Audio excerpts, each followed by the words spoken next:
कभी कभी ना बहुत ही ज़्यादा मजबूर हो जाता है।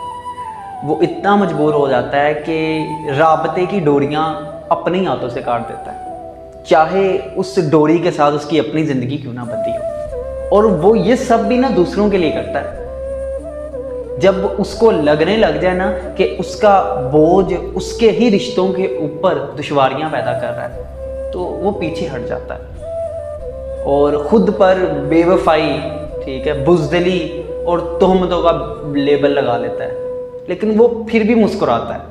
और ऐसा हर बंदा ना किसी फैमिली में, किसी ना किसी ग्रुप में वो ज़रूर मिलता है आपको। लेकिन यकीन मानो कि उससे मजबूत इंसान कोई होता नहीं है।